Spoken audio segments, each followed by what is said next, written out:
Welcome, everyone. This is Coffee with the Founder. We are not drinking coffee right now because it is 8 No o'clock coffee. where Michael is. No coffee, no coffee, empty smoothie. A little for late me here. Over here. A Yeah. little late, little tad late.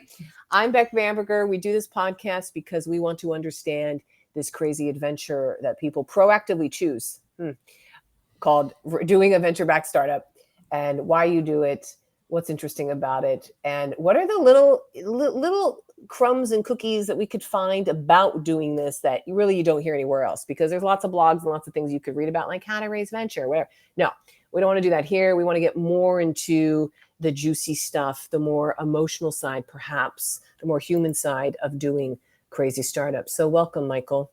Michael Newman thank is you. the CEO at, actually, how do I say it? Qorium? Qorium. Yeah. Yes. And you've been there running this company for a handful of years, almost 2, it looks like. And you're revolutionizing the global leather market with a product that is actually not leather from a cow. Well, no, it is real leather. It just doesn't involve a cow. It doesn't involve an actual living, breathing cow. Yes. Yeah. So tell us more. Leather's an amazing material. We love it. It's everywhere. You're probably wearing some right now. Yeah. The problem is it's actually a pretty terrible material when you look at its supply chain, when you look at its ethics, when you look at its environmental footprint. And then actually what people don't think about is actually it's a really complex material to manufacture with. There's a lot of difficulty people have to work with. So what we do is we leverage synthetic biology. And we make beautiful leather that is uniform, that is precise, that comes in big sheets. This is just one piece that we have here. And what that enables you to do is to have a really perfect leather. It's easy to manufacture with. It's cost effective. It's much better for the planet. No cows were hurting it. It's really now let me ask you where we should go. This is the big question, because it's more sustainable. I feel better about it. These are all fun, fabulous things, but humans are horrible. So the point is it cheaper? Is it cheaper? Yeah, so it's the same price. It's not cheaper. Okay. We don't believe in a green premium at all. Okay. And I won't you cannot try to build a business about that. No, it needs to be actually less, ideally. So well, so what's good about our product is we don't think, and I don't lead based upon this being a sustainability play. We know that in order to succeed, you have to make an awesome, beautiful product that consumers and brands will covet. And I worked at Nike for more than 10 years and learned that very much, firsthand, and saw what happens when you listen to the consumer and you're able to serve them with great product. And so with Qorium, that's what we're doing. The fact that it's way more sustainable, like that's a benefit and has real value, and we're proud of that. But we're really about making a better leather. And so we say it's just time to replace leather with real leather. And that's what our technology allows you to do. And I think it's going to have a huge impact. We've got tons of brands who are excited about it. Every consumer who sees it and touches it loves it. There's just a huge amount of world. There's $100 billion of leather sold every year.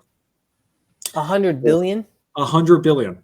So it's a huge market. And we're not talking about, that's not like, the handbag costs 100 million or the car costs 100 million. Just the leather that are sold to the companies that make to do the stuff. Well, to put that in context, like leather is damn everywhere. Yes, in a handbag, in a car, on your shoe, in everything you touch. It's furniture, transportation, everywhere. It's everywhere you're touching it. Yeah. Is it also faster? Can I get it faster by using you all? Because is that a component to this?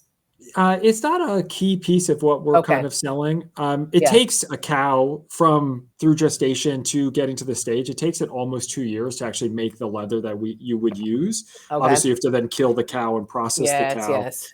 But for us, we're able to make end-to-end the leather in about 4 weeks. So it is much faster in terms of the process. But when you think about kind of the supply chain value of that and whatnot, speed's not really what it is. It's more about traceability. It's more about resilience. Right? It's more about local supply chains. So we can make leather in Europe. We can make leather in North America. We can make leather in Asia. And you know exactly where it came from. You're not worried that that cow was treated poorly or that cow was deforesting the rainforest or anything like that. It's a very cool, very kind of local-based supply chain. And there's no constraints on our ability to do it. Really, or highly automated manufacturing. Well, then I would imagine too, though, if it's local based, okay, now it's even faster, and I would imagine cheaper, even that, for just transporting. perhaps. Yeah, there's benefits. I mean, the global supply Maybe chain tariffs. is incredibly effective, but tariffs for sure. Yeah. And there's actually a lot of regulation that's coming in, especially here in Europe, that is going to impact the trade of leather, because there's deforestation regulation, there's climate regulation. And so having it made locally, having it be fully transparent, having it, essentially come from a factory and not a farm is a real benefit. Yeah. Oh, well, this is where regulation is helpful if you're sitting in Europe versus over here in America. It's a little different here right now. A little different. Being an American in Europe right now is always interesting. Oh, I would imagine so. Okay. So how was just the experience of going from, and this is a classic experience, someone, they were at a big tech company, or they were a big consumer brand company, Nike, you're there for, years, about a decade. And now you are, which is political and has all types of things going on, publicly traded, blah, blah, blah. Shoe Dog is a great book, by the way. You're now, though, the founder. It's a startup. You're raising capital.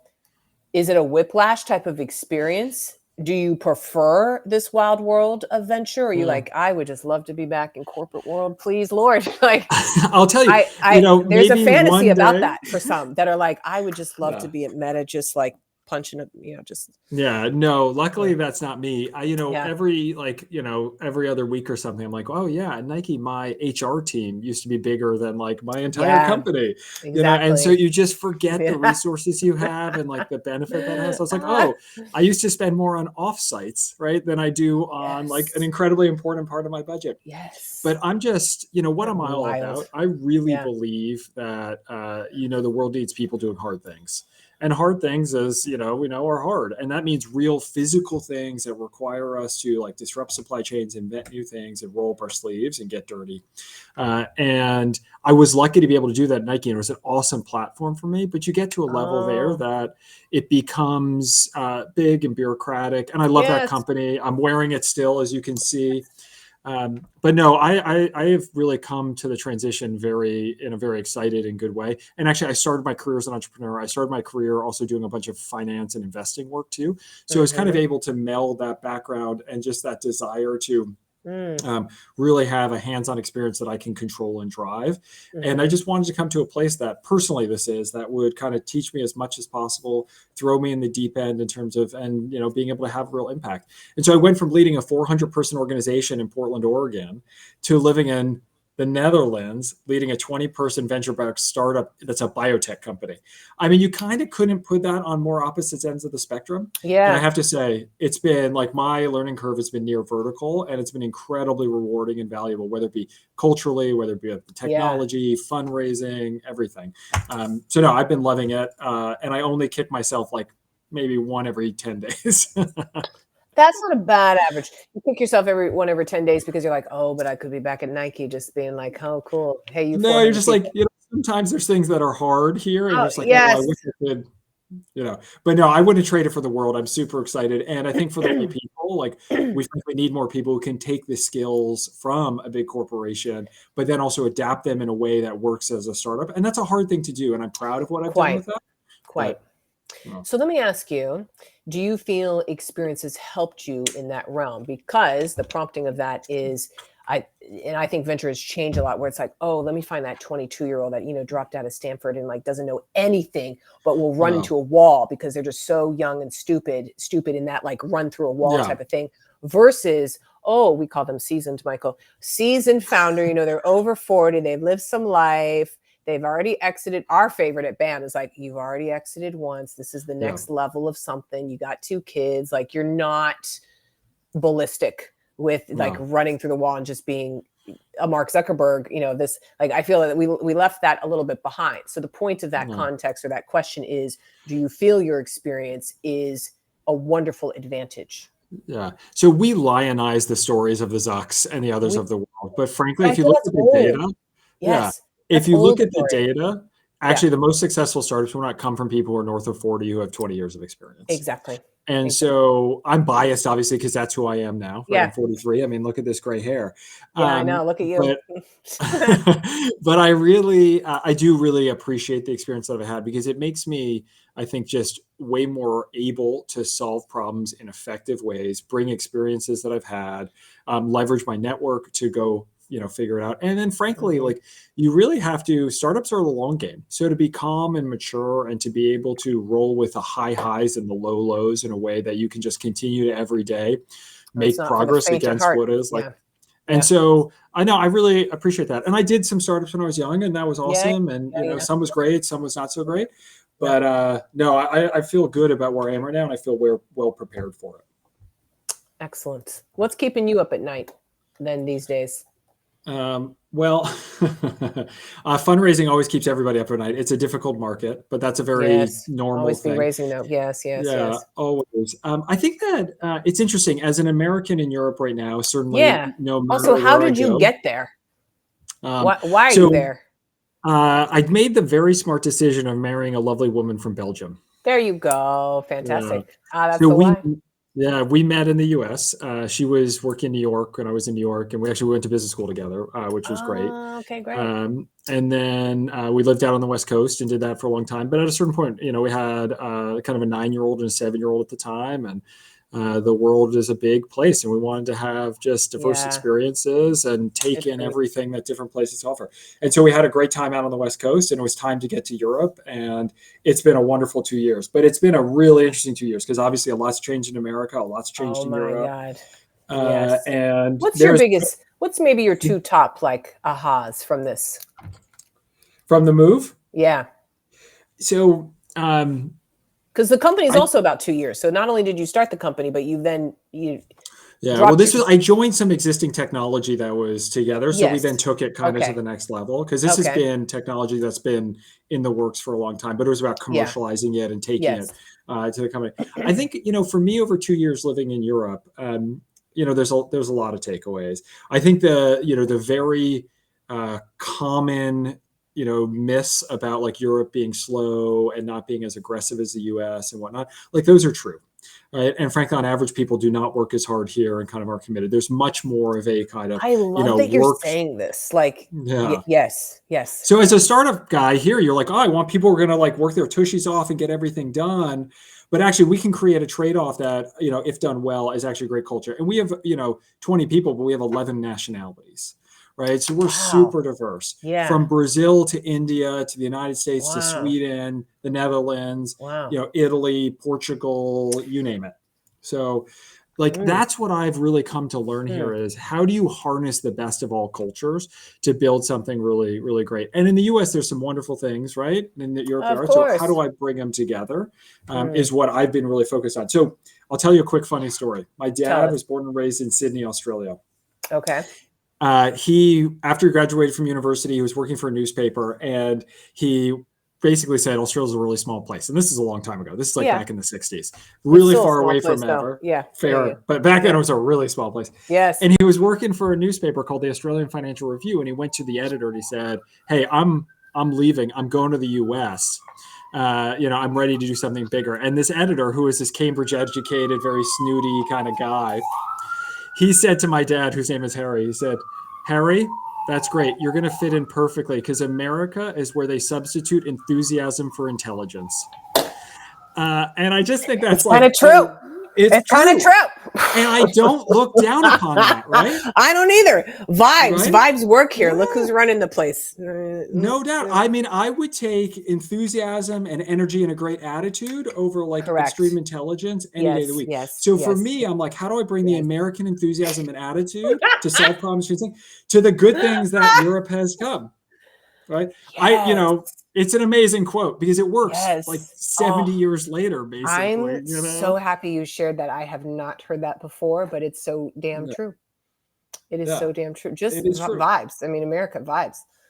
Yeah.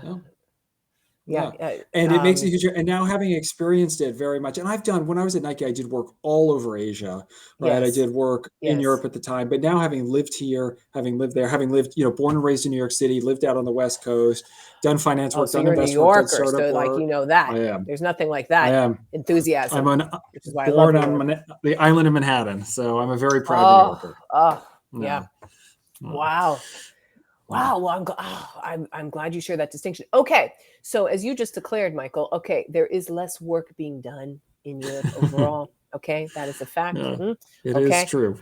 And you have 11 different nationalities out of 20. the people. So what are some of the other, as a kind of a closing thing for us to kind of get to in the next 5-ish or so meetings, what are the things you're trying to extract out of those various nationalities, like the best of the best?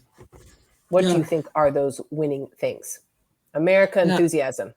Yes. Yeah, I think America enthusiasm Positivity. is definitely that.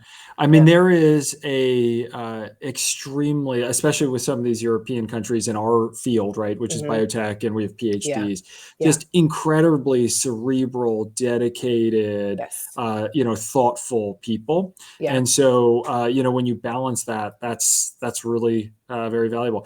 Then we have folks from India who just bring incredible strength in their experience. I mean, the biotech world there is massive, and their hands-on ability to scale and drive and grow is just incredible. And so we just, obviously we're looking at the talent of all of our individual teammates, but they all bring their backgrounds to the table. And we don't expect people to be, just monoliths. We expect them to be who they are. And so we're always looking to curate that great mix. And so it really has played out for us that, the diversity has made us better because everybody brings a skill to the table that we can harness. But we build our team very thoughtfully, right? And we build our culture very thoughtfully. And do I get frustrated at times, because sometimes I'm like, oh, I would love this, but I would get frustrated in the US too for other reasons, right? And so it's always about finding that best balance. Yes, I'd say it's the cultural adds we look for, not the cultural fits. We want to add up into this big ball of stuff. Yeah, because the fit is then you get the monotony, you get the sameness, and so we're looking for cultural adds. Like the weirder, the better.